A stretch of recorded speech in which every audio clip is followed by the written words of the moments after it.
magkwentuhan lang muna tayo guys habang nag-aantay ako na sumikat si Haring Araw.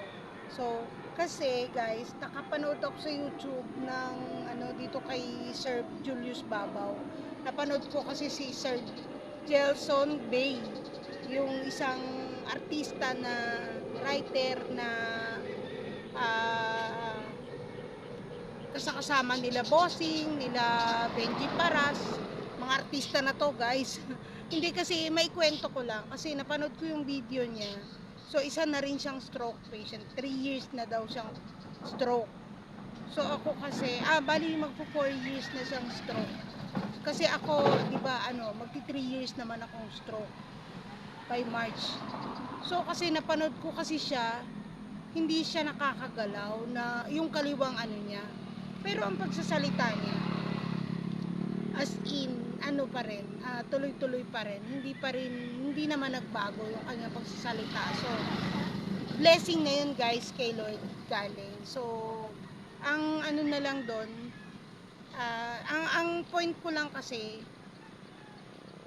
sa kagaya ko, ako rin ay isang stroke patient, diba? So, ako, pinilit ko sa sarili ko na makagalaw ako sa sarili ko on my own kasi wala naman tutulong sa atin guys, sa mga na-stroke na walang tutulong sa atin, lalo kung mahirap lang tayo at wala tayong pampatherapy or whatever, no?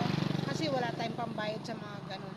So real talk lang tayo guys, ito yung mga experiences ko, mga nangyayari sa akin, yung nararanasan ko ngayon na stroke na ako. Before kasi isa akong happy-go-lucky, makulit, masayahin, malikot, madaldal, maingay, as in lahat ng diba? Pero hindi ako malandi. Sorry guys sa words. Ibig sabihin inaano ko lang sa inyo na ini-explain ko lang na yung mga naranasan ko. Gusto ko may paliwanag sa inyo. Kasi before ako inatake ako before na bago ako nagkaroon ng attack, 3 days akong sinasakitan ng matinding sakit ng ulo. So yung after 3 days na yon, may practice kami ng sayaw ng aking partner na si DFI Sherilyn Apuang, Resurrection. Kasi may turo kami kinabukasan sa FB Live kasi wala pa naman tayong face to face dahil nga pandemic. So, nag-practice kami dito sa area na to. Dito rin sa area na to, guys. Ayan, yung area na yan. Yan. Nag-practice kami dyan ng almost 2 hours. Yan, guys. Pero talagang iba na yung pakiramdam ko. Nararamdaman ko, iba talaga. Sabi ko dun sa kasama ko, dun sa partner ko, Be, pwede bang tama na tayo, stop na tayo? Kasi iba talaga pakiramdam ko. Gusto ko magpahinga. Para kasing pagod na pagod ako, parang basta ang bigat-bigat ng katawan ko. Tapos ang ginawa namin, nag-stop na kami. So sabi ko, tawagan na lang kami. Tapos sabi, umuwi na kami. After ng pag-uwi ko, dumiretso pa ako ng Talipapa para bumili ng ulam. Pag bili ko ng ulam, pagdating ko sa amin sa bahay, sinabihan ko yung mga anak ko, kayo na lang magluto niyan kasi hindi ko kaya, talagang masama ang pakiramdam ko. Gusto ko magpahinga, sabi ko. Sabi naman, sige mama, magpahinga ka na. Ginawa ko, pumasok sa loob ng kwarto. Hindi naman ako talaga totally nahiga or whatever Wala akong ginawang ganun. Sumandal lang ako kasi foam lang naman ang higaan ko. So, sumandal lang ako sa dingding and hindi ko na alam na ako pala'y nakatulog. Kumbaga nag-simple nap ako. Then pagdilat ng mata ko, pagdilat ng mata ko, and thank you Lord, nagising pa ako. Paggising ko, hindi ko na siya maigalaw. Ang kaliwang kamay ko hindi ko na maigalaw. Bali nasubsob na ako sa foam, hindi na ako makatayo, hindi na ako makabangon on my own. Kaya yun na yung sabi ko, na atake na ako. So hindi naman ako nagpadala sa clinic kasi pandemic nga noon. So marami pang COVID na nagkalat time na yun. So hindi na lang ako nagpadala sa clinic kasi natatakot naman din yung mga anak ko, baka raw mahawa pa kami ng COVID. Kaya stay at home na lang ako. Tumawag na lang ako ng mga para ng nurse para madala yung examination ko o mapacheck up ako sa malapit lang na private clinic sa amin. Then yun na nga, yung ganun yung sa akin. Tapos isang buwan akong hindi nakapaglakad. Pagka ako iihi o ako magsi-CR, tinatayo ako ng pamilya ko. Dinadala ko sa CR. Kumbaga may alalay pa rin ako. Then habang nakahiga ako, sobrang depressed, sobrang stress, isip ako ng isip. Hindi ako yun, hindi ako ito. Makulit ako, masayahin akong tao, di ba, guys? Pagka ganun kasi ang experience mo all of your life, parang hindi mo na kayang i-accept na nangyari yan sa'yo. Pero hindi ko sinisisi si Lord. Wala akong sinisisi kundi yung sarili ko lang. Kasi ako rin naman ang may gawa nun. So, ang nangyari, sabi ko after 1 month na ganun na lang palagi, binubuhat ako or ganun, lagi lang nakahiga. Parang hindi ako yun. Hindi ko matake na hindi ko matanggap na isa na akong invalid ko. Good morning! Hindi ko pa rin siya kayang tanggapin na ako ay magiging isang lantang gulay.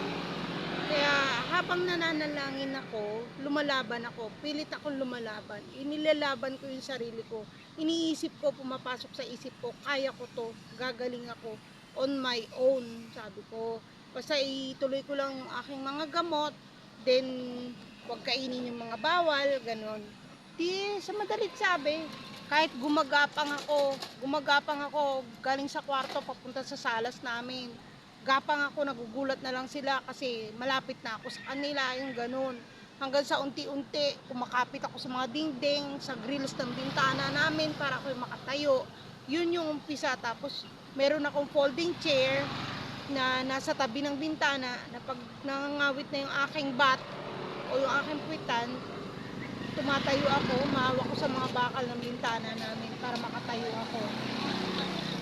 Then, the first move na ginawa ko nung nakatayo na ako is humakbang at least 3 steps nang may gabay, may hawak, nakahawak pa rin ako, hindi ako bumibitaw sa bakal kasi syempre wala akong balanse.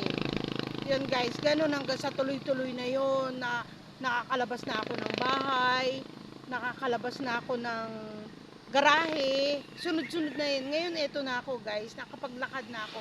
So pinipilit ko siyang igalaw, ultimo yung aking mga daliri, mga kamay, pinilit ko siyang makamove para naman hindi ako maging lantang gulay. Kaya yun nga napanood ko si Sir Gelson na yung kanyang kaliwang kamay, hindi niya po maigalaw guys.